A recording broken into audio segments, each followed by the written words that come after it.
Hey guys, it's RX here and welcome back to my channel. It's been a while and here we are, back at it again with a new keyboard review, and this is my first time trying out a keyboard from Epomaker, so I'm really excited to check it out with you. We have here the High65 V2 by Epomaker and Createkeebs. This is an Instock aluminum 65%, so let's all take a look and listen. A quick disclaimer that the board was sent by Epomaker, but I wasn't paid to make the video, so of course, I'll give you guys my honest and unbiased opinion about the board. I'll put all of the links on the description down below. So let's do a quick background about the High65. This is the second version of the High65 in collaboration by Epomaker and Createkeebs. It's a pre-built 65% aluminum gasket keyboard, and the first High65 was run via group buy back in 2022. Now it's back as an Instock board that costs around $279, complete with a keycaps, stabs, and switches out of the box. Now let's go ahead and unbox the board. Now it comes in with this nice looking box, and it comes in with the usual, a set of screws, rubber feet, a keycap puller, a USB cable, in which I already unboxed a while ago and already set it aside, so let's just take a look at the board itself. And as mentioned earlier, this is a pre-built Instock board, so it comes in with a complete set of keycaps and switches. So Epomaker sent us the gray aluminum case with a polycarbonate plate. They also have the white case. Now for the switches, you have two options to choose from: CJ linear switches or the baby Kangaroo tactile switches, in which we have today.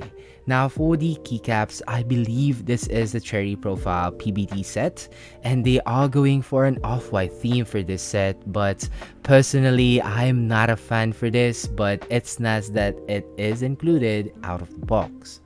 For the design and layout, at first, I really don't like the unusual layout with the extra two navigation keys on the right corner, but after using it for a couple of weeks, I kinda got accustomed to it. Now the main design of the board, I like how simple it is, the bezels are not too shabby, and it has some nice chamfers to it.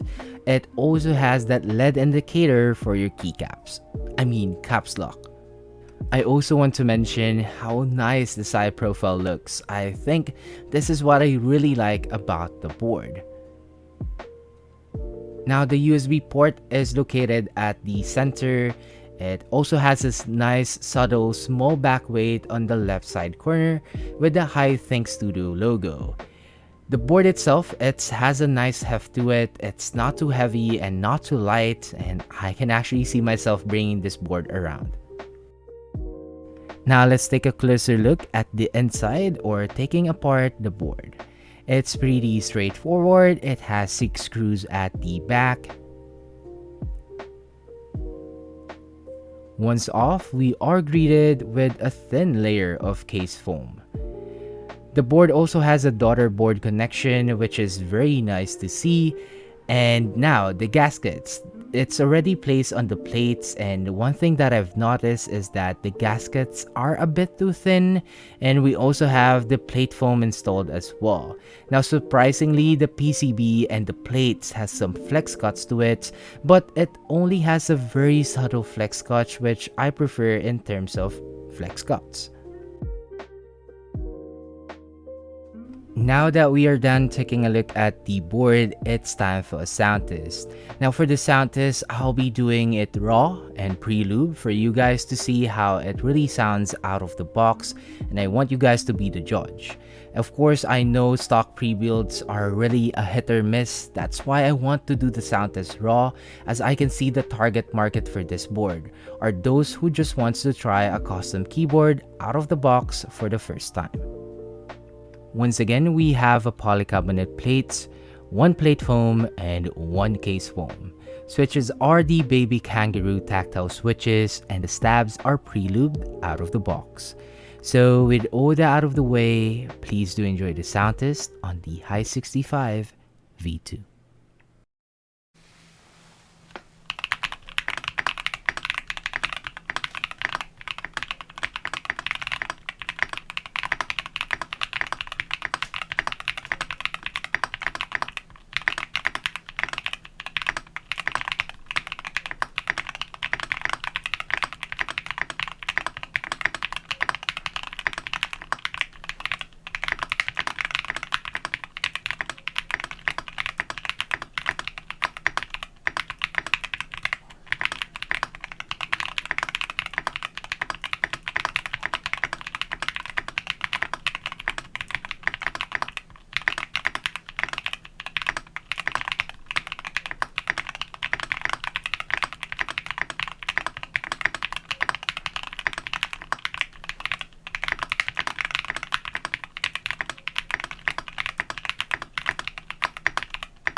So that was a sound test on the High65 V2.